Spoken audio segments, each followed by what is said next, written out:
US ने ना अपने 3 एयरक्राफ्ट कैरियर्स भेज दिए हैं ईरान में अटैक करने के लिए, क्योंकि ईरान ने उनकी 50 ईयर ओल्ड सुप्रीमेसी को क्लियर चैलेंज दिया है जो अमेरिका अफोर्ड नहीं कर सकता।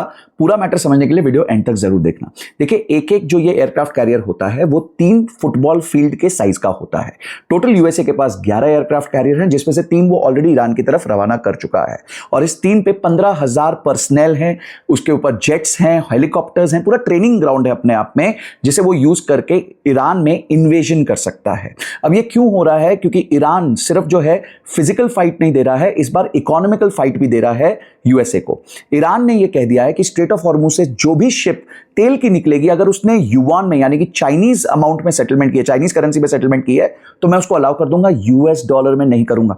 और यही वो 50 साल पुराना पैक्ट आ जाता है जो कि सऊदी अरेबिया के साथ किया जाता था, जिसे पेट्रो डॉलर इकोसिस्टम भी कहा जाता है। हमने सबको बताया निक्सन ने जो है गोल्ड से हटा दिया था पेग डॉलर का, और उस टाइम पे ये पेट्रो डॉलर सिस्टम हुआ था कि जहां सऊदी के किंग के साथ सेटलमेंट ये हुई थी कि आप जब भी तेल बेचोगे आप डॉलर में बेचोगे और उसके एवज में हम आपको जो है सिक्योरिटी देंगे, आपको मिलिट्री बैकिंग देंगे और आपको टेक्नोलॉजी देंगे। क्योंकि उस टाइम सऊदी अरेबिया में बहुत सारी इनफाइट्स और आउटफाइट्स भी होती रहती थी, तो ये डील मान ली गई थी। फिर सऊदी अरेबिया के किंग ने कहा कि भाई जो मेरे पास डॉलर आएंगे मैं उसका करूंगा क्या? तो बोले कुछ नहीं करना, आप हमें वापस कर देना, आप हमारी ट्रेजरी खरीद लेना, हम आपको उस पर ब्याज देते रहेंगे। तो घूम फिर के पैसा जो है यूएसए के पास आ जाएगा। अब इसकी पावर ये देखो कि जो इकोनॉमी उस टाइम पे 1970s में 1.16 ट्रिलियन डॉलर की थी, आज वो इकोनॉमी 32 ट्रिलियन डॉलर की हो गई है। यानी कि इतने दौरान में करीबन 27-28 गुना वो इकोनॉमी साइज में बढ़ चुकी है।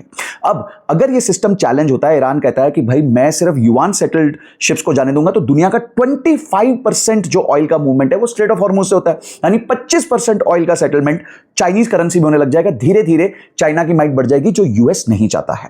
अभी पीस टॉक्स की बातें चल रही हैं इस्लामाबाद में, सब कुछ हो रहा है, पर वहां कुछ होता हुआ दिख नहीं रहा, यानी कि सेटलमेंट नहीं होता दिख रहा। और ये पॉइंट पे यूएस को बहुत स्ट्रांग फाइट करना पड़ेगा अगर उसको अपने डॉलर को बचाना है, तो जो डी डॉलराइजेशन की थियरी भी चलती है।